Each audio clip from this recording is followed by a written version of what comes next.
বলল, অগ্নি কাকা, তুমি একটার পর একটা প্রেমের গান গেয়ে যাও। আজ যে ভ্যালেন্টাইন্স ডে। আমার রোজই ভ্যালেন্টাইন্স ডে।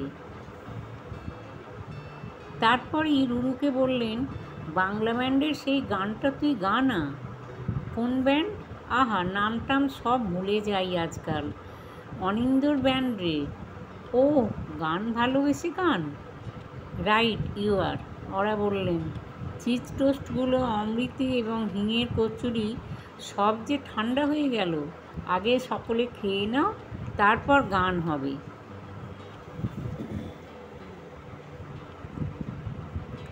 তারপর সবুক্তির মতো বললেন, হিঙের কচুরির সঙ্গে ছোলার ডাল বা ঝলঝলে আলুর তরকারি দেয় না তোমার দোকানে?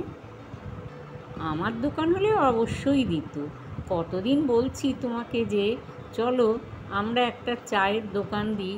সেই দোকানে ক্ষীরের সাপটা, পাটিসাপটা, তোমার শাশুড়ির রেসিপি কড়াইশুঁটির চপ আর ঘুগনি বিক্রি করব শুধু, তাতেই বাড়ি গাড়ি হয়ে যাবে। কথা পরে, আগে বসে পড়ো। কে কে চা খাবে আর কে কে কফি? তৃষা বলল, মা, ড্রিঙ্কিং চকোলেট ঠিক আছে? ঠিক আছে বলেই বললেন, অগ্নিভোর আর অপালার দিকে চেয়ে, আজকালকার ছেলে মেয়েদের সময়ের বড়ই দাম। ঠিককে বলে ঠিক, ইকোনমিক্সকে ইকো, দিল্লি স্কুল অফ ইকোনমিক্সকে ডি স্কুল, ফ্লেক্সিবলকে ফ্লেক্সি। এইসব। তৃষা বলল, সময় কোথায় নষ্ট করবার মা? তোমাদের সময়ে তোমাদের হাতে অঢেল সময় ছিল। আমাদের সময়কার সময় ছিল শান্ত, মধু। আমরা সময় নিয়ে কি করতে হয় তা জানতাম। আর তোরা সব ছটপট করা চড়াই পাখি। ডানা ঝাপটাতে সময় ধুলো ওড়াচ্ছিস। আর তোমরা? আমাদের ছিল শান্ত গ্রীষ্ম দুপুরের ঘুঘুর ডাকের মতন সময়। তার মাধুর্য ইন্টারনেটে বসে আঙুল চালিয়ে তোরা কি করে বুঝবি? অপলা বললেন, বুঝলে তৃষা, তোমরা আমাদের চেয়ে অনেক বেশি জানো। তবে এত জ্ঞানের প্রয়োজন সত্যি ছিল কি ছিল না তা একদিন তোমাদের বুঝতে হবে। জীবনকে মধুর করতে এত জ্ঞান বোধ হয় বাধা হয়ে দাঁড়াবে তোমাদের কাছে। নিজেরাই একথা বুঝতে পারবে একদিন। রুরু গেয়ে উঠল, que sera sera, whatever will be will be. তৃষার মোবাইল বেজে উঠল।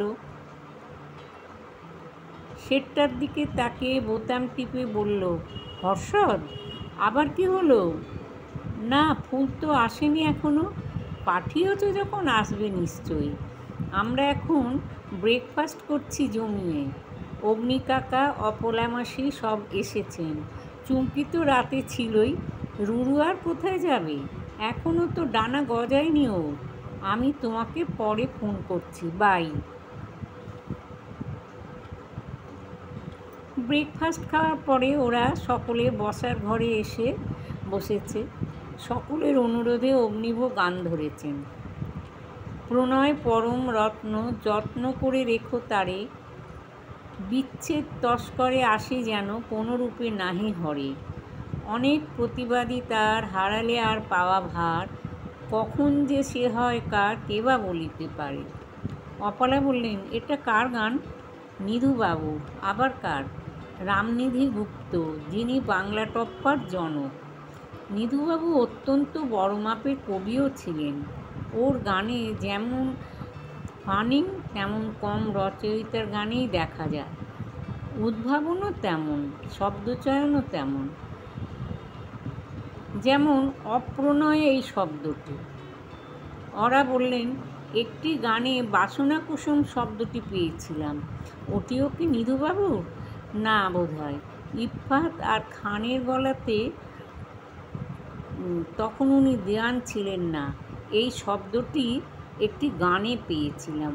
বাসনা কুসুম হৃদয়ে যা ছিল সকলই ফেলেছি তুলিয়া, বা ওই রকম কিছু।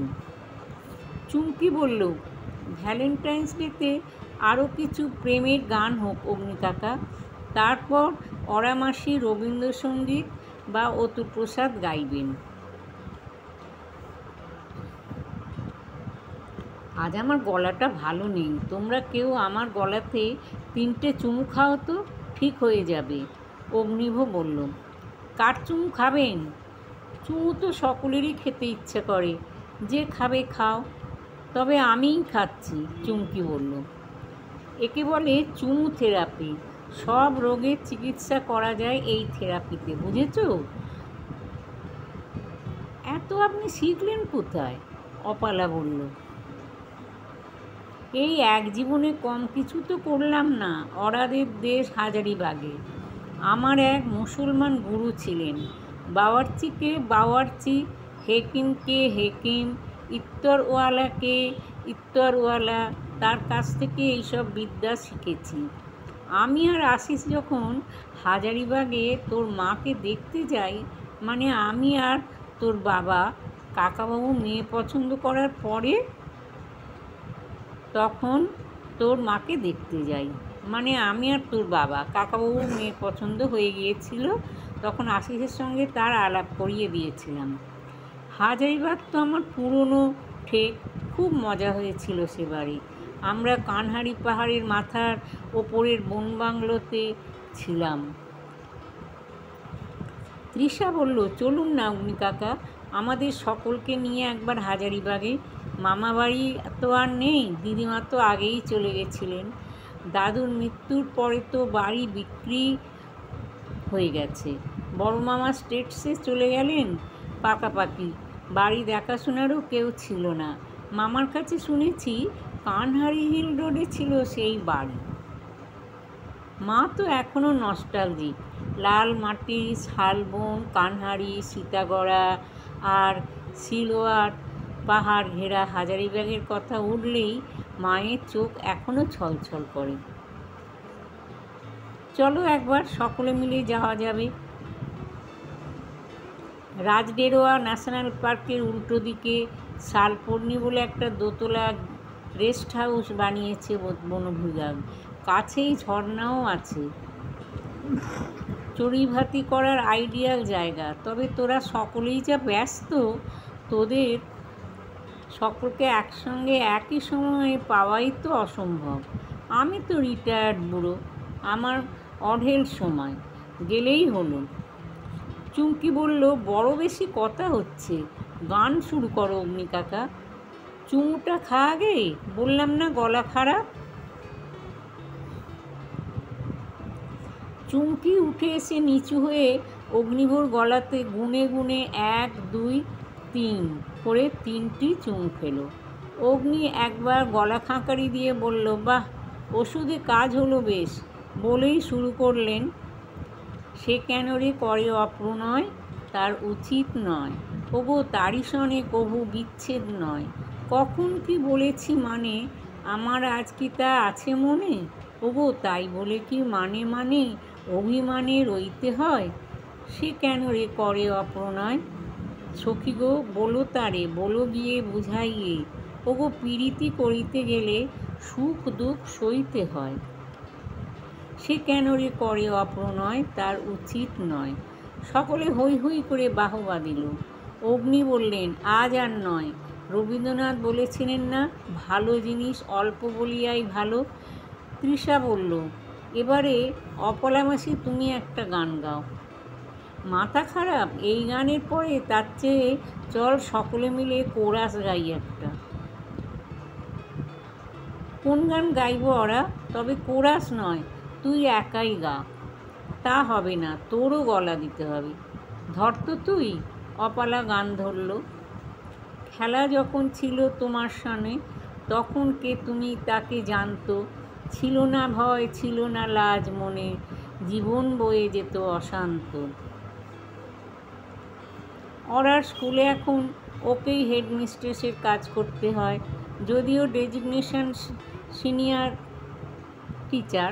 হেডমিস্ট্রেস রিটায়ার করার পর সেই পদের স্যাংশন আসেনি হায়ার সেকেন্ডারি বোর্ড থেকে। এবারে গরমটা বোধ হয় তাড়াতাড়ি পড়বে। পড়ানো ছাড়াও অ্যাডমিনিস্ট্রেটিভের কাজও কম থাকে না। স্কুলের পরে বড় ক্লান্ত লাগে।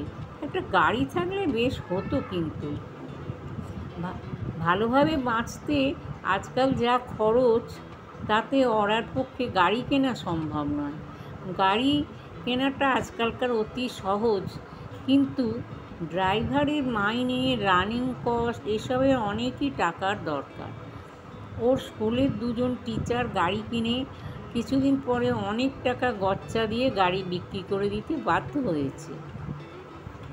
বাইরে বেরিয়ে দেখলেন মিনির জন্যে লম্বা লাইন। একটা ট্যাক্সি নেবেন কিনা তা নিয়ে দোনমনো করছিলেন। তৃষা বেশ ভালো কাজ করে একটি অ্যাড এজেন্সিতে, খুব সুনামও আছে, মাইনেও ভালো পায়। রুরু এখনও ছাত্র, তবে প্রাইভেট টিউশন করে। আশিস বলতেন ছেলেমেয়েরা হচ্ছে 21 ইয়ার্স গেস্টস, ওদের সাধ্যমতো প্যাম্পার করতে হবে। তবে আজকালকার সন্তানেরা 21-এ পায়ে দাঁড়ায় না, তবু যতদিন কাছে থাকে ততদিনই সুখ। ব্যাগ থেকে রুমাল বের করে নাকটা মুছলেন। ওর নাক ভীষণ ঘামে। এমন সময় ওর পাশে একটি সান্দ্র গাড়ি এসে দাঁড়ালো। হালকা নীলরঙা গাড়ি। আজকাল যা দিনকাল, অচেনা লোক গাড়ি নিয়ে পাশে এসে দাঁড়ালে ভয় করে। আবার বয়স 50 ছুঁই ছুঁই, কিন্তু দেখলে মনে হয় 45। আয়নার সামনে দাঁড়ালে বা স্নান করার সময়ও নিজেকে তেমন সুন্দরী বলে মনে হয় না। অন্য সব মেয়ের শরীরে যা কিছু গর্ব করার থাকে, তার শরীরেও তাই আছে, কিন্তু পুরুষের চোখ তাকে সুন্দরীই দেখে। সুন্দরী মাত্রই কিশোরী বয়স থেকে নানা বিপদের মধ্যে দিয়ে বড় হয়ে ওঠেন।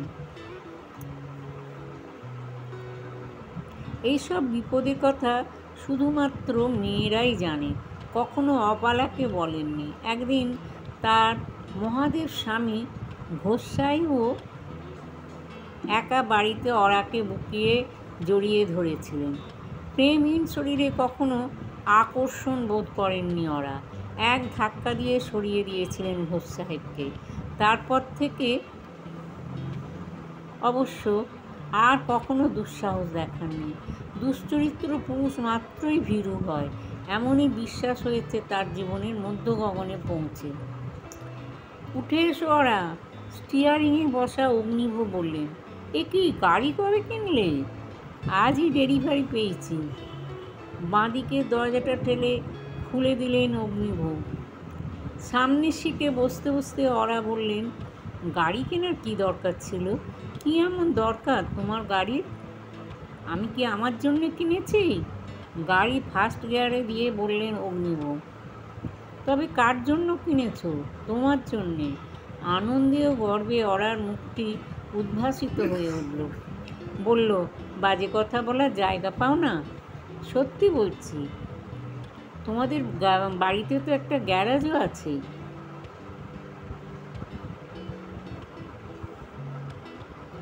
তোমার কাছেই থাকবে গাড়ি, তুমিই ব্যবহার করবে। গঙ্গাপুরীতে তো গাড়ি চালাতে তুমি। এই আই বা কোনো মোটর ট্রেনিং স্কুলে কদিন তামিল নিলেই তুমি আবার চালাতে পারবে। খড়গপুরে আলাদা ব্যাপার ছিল, তবে শুনতে পাই এখন সেখানেও খুব ভিড়। কিন্তু আজকের কলকাতাতে গাড়ি চালানো আমার পক্ষে সম্ভব নয়। তাছাড়া আমার ব্লাড প্রেশারও হাই, গাড়ি চালাতে গেলে তো আরও বেড়ে যাবে। চলো, আজ তোমাকে প্রেশার নেমে যাওয়ার ইঞ্জেকশন দেব। কোথায়? অবাক হয়ে বললেন ওরা। আমার বাড়িতে। কি যে হেঁয়ালে কেউ করো তুমি, বুঝি না। বুঝবে। নিজের বাড়ির দিকে গাড়ি চালাতে চালাতে বললেন অগ্নিভ। কোথায় চললে তুমি? বললাম না আমার বাড়িতে। এখন হুট করে কি যাওয়া যায়? বাড়িতে বিস্পত্তি বসে থাকবে, রুরুটা ফিরবে কলেজ থেকে। আমার কি কোনো স্বাধীনতা আছে? যে নিজেকে পরাধীন করে রাখতে চায়, তাও নিজের হাতেই শিকল পরিয়ে তাকে স্বাধীন করতে পারে কোন শক্তি? তুমি বোঝো না? সব বুঝি। চলো ওরা, আজ আমি কোনো কথা শুনবো না। অনেক বছর অপেক্ষা করছি আমি। বড় কষ্ট হয় আমার। আমি এখনও যুবক আছি, তুমিও যুবতী। চলো আজ আমরা পরীক্ষা দেব আর পরীক্ষা নেব। ছি ছি, এ কী হলো তোমার দুযুগ পরে? তুমি তো এমন ছিলে না। চিরদিনই এমনই ছিলাম, কখনো প্রকাশ করিনি। কত কষ্ট যে পেয়েছি, সব একা একা সয়েছি। এতে দোষের কী আছে? আশিস যদি থাকতো তবে পারতে এমন করতে? ও জানলে কি ভাবতো, কি বলতো? ওরা বলল, ও নেই বলেই তো তোমাকে চাইছি আমি। তোমার কি কষ্ট নেই? ওরা পুরুষ মনেই শুধু শরীরের কষ্ট, তাদেরই একার? মেয়েদের বুঝি নষ্ট নেই? নেই তা নয়, তবে মেয়েরা মেয়েবেলা থেকেই অনেক কষ্টকেই নীরবে মেনে নিতে শেখে। সব কিছুতেই পুরুষদের মতো অধৈর্য হয়ে ছটফট করে না। তুমি আমাকে অধৈর্য বলছো? 25 বছরের ধৈর্যটা কি ধর্তব্যের মধ্যে নয়? তুমি অবশ্য আমার শরীরটা দাবি করতেই পারো। গত 25 বছরে তুমি আমার এবং আমার ছেলে মেয়ের জন্যে যা করেছো তা অস্বীকার করার মতো অকৃতজ্ঞ আমি নই। কিন্তু কিন্তু কি? তোমাকে তো আমি আমার মন দিয়েছি পুরোপুরি। একজন মেয়ের পক্ষে যতখানি যেমন করে দেয়া যায় তেমন করেই। যাকে মেয়েরা মন দেয় তাকে শরীর দিতে তাদের কণামাত্র আপত্তি থাকে না। তোমরা পুরুষেরা এরকমই। তোমরা মেয়েদের শরীরটাকে নিয়েই বড্ড বেশি বাড়াবাড়ি করো, দামি মনে করো সবসময়। শরীর বর্জিত আমাদের এই যে অমলিন সম্পর্ক, এর মাধুর্য কি শরীরী সম্পর্ক হলে থাকবে? তুমি শরৎবাবুর নায়িকার মতো কথা বলছো। তুমি যে কত মহৎ আর আমি যে কত নীচ তাই বলবার চেষ্টা করছো। ওরা দু চোখ জলে ভরে এলো। বলল, তুমিও যদি আমাকে ভুল বোঝো তাহলে আমি কোথায় যাই বলো তো? তুমি ছাড়া আমার আর কে আছে? আমি মনে মনে এখনও তৈরি নই অগ্নি। তাছাড়া ব্যাপারটা এমন চটজলদি হয়? এমন একটা সুন্দর ব্যাপার, বিশেষ করে তোমার সঙ্গে আমার, এর জন্যে প্রস্তুতি লাগবে না? বিছানা ফুলে ছেয়ে দিতে হবে, ধূপ জ্বালাতে হবে সন্ধে থেকে, আতর গোলাপ জলের বন্দোবস্ত করতে হবে। তুমি তো নিজেই আতরের স্পেশালিস্ট। রাশিদ খান বাতো বাতো মে বিত গই রাত ক্যাসেট চালাবে নিচু স্বরে। আমরা কি জন্তু জানোয়ার, শরীর সর্বস্ব? আমাদের শারীরিক ব্যাপারটা স্বর্গীয় হবে। কিছুক্ষণ চুপ করে থেকে অগ্নিভ বলল, তোমার পরম সুন্দর স্বর্গীয় ব্যাপারটি ঘটবার আগে আমি নিজেই স্বর্গে চলে যাব। গিয়ে আশিসের সঙ্গে মন্দাকিনী পাড়ে বসে পেশেন্স খেলব। ওরা মৃদু হেসে অগ্নির কাঁধে হাত ছুঁয়ে বলল, লক্ষ্মী সোনা, আর একটু সময় দাও আমাকে। গাড়িটা লাল আলোতে দাঁড়িয়েছিল। এমন সময় ফুটপাতে দাঁড়ানো রুরু চেঁচিয়ে উঠল, মা! এয়ার কন্ডিশন গাড়ির মধ্যেও সেই ডাক পৌঁছলো। ওরা তাড়াতাড়ি অগ্নির কাঁধ থেকে হাত নামিয়ে নিয়ে বাঁ হাত দিয়ে কাঁচ নামিয়ে বলল, কী রে, এটা কার গাড়ি? তুমি কার সঙ্গে যাচ্ছ? কোথায়? অগ্নি গলা তুলে বলল, উঠে আয় রুরু, তুই কোথায় এসেছিলি? গাড়িতে উঠতে উঠতে রুরু বিস্ময়ের গলায় বলল ওকে, একেবারে ব্র্যান্ড নিউ। কি দারুণ নতুন নতুন গন্ধ। কবে কিনলে? কী জন্যে কিনলে? আজই কিনলাম, তোদের জন্যেই কিনলাম। গাড়ি চালানোটা শিখে নে, 18 বছর তো হয়ে গেছে, তবে আর কি। ওরা বলল, এটাই বাকি, নিজে রোজগার করে গাড়ি কিনে তারপর গাড়ি চালাবে। বারে, আমার বন্ধুরা তাদের বাবার গাড়ি চালায় না বুঝি?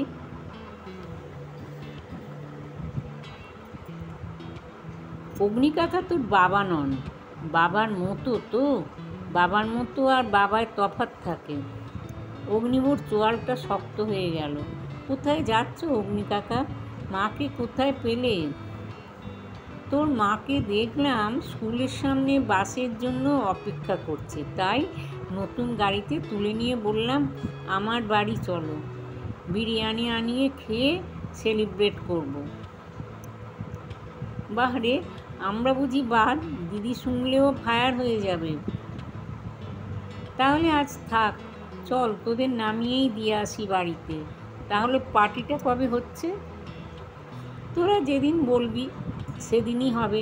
বাড়িতে বিরিয়ানি না খেয়ে, যদিও আমাদের পাড়ার নতুন বিরিয়ানির দোকানটা দারুণ বিরিয়ানি করে, চল সকলে মিলে একদিন মেইনল্যান্ড চায়নাতে খেয়ে আসি। ও বাবা, সে তো ভীষণই দামি জায়গা। তোরাও তো আমার কাছে খুবই দামি। সেদিন চুমকি আর তোর অপালা মাসিকেও নিয়ে যাবি। ঘোষ সাহেব নিশ্চয়ই যেতে পারবেন না। সব বড় ব্যারিস্টারদের সপ্তাহে একদিনই ছুটি, সেদিন কোনো কনফারেন্স রাখেন। ওরা কেই? কবে? শুক্রবার সন্ধ্যেতে, ওরা বলল। তবে তাই হবে, কোনো এক শুক্রবার সন্ধ্যেতেই করা যাবে। ভদ্রলোক আমার একটা বড় উপকার করেছিলেন, কিছুতেই ফিস নেননি। যদিও এক বোতল স্কচ জোর করে দিয়েছিলাম, সেটা তো ওর ফিসের তুলনাতে কিছুই নয়। তাছাড়া অপালাও আমাকে খুব ভালোবাসে। আর মা বুঝি বাসে না? রুরু বলল। সে কথা তোর মাই জানে। অগ্নিব ওদের বাড়িতে নামিয়ে দিল।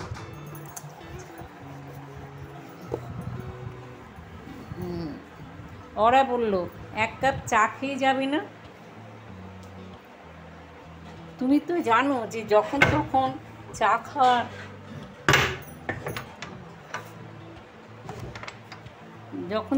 চা খাওয়ার হ্যাবিটটা আমি অভ্যেস করিনি।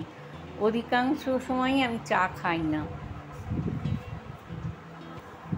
আজ এই গাড়ি ডেলিভারি নিতে খুবই হ্যাপা গেছে। বাড়ি গিয়ে স্নান করে দুটো হুইস্কি খাবো, তারপর চন্দনবাবু দয়া করে যা রেঁধেছেন তাই খাবো।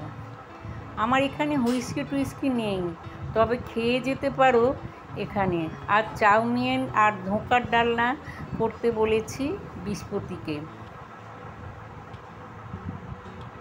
রুরু বলল, স্ট্রেঞ্জ কম্বিনেশন। তারপর বলল, এ মাসে 3টি টিউশন থেকে যে টাকা পাবো তা দিয়ে তোমার জন্য একটা কিছু কিনে রাখবো বাড়িতে। অগ্নি কাকা, তুমি কি শুধু হুইস্কি খাও না রামও রাখবো? ওরা বলল, তোমার ভেঁপুমি করতে হবে না। অগ্নি কাকার নাম করে বাড়িতে ওসব রেখে এই বয়সে নিজেই পাড় মাতাল হয়ে উঠবে।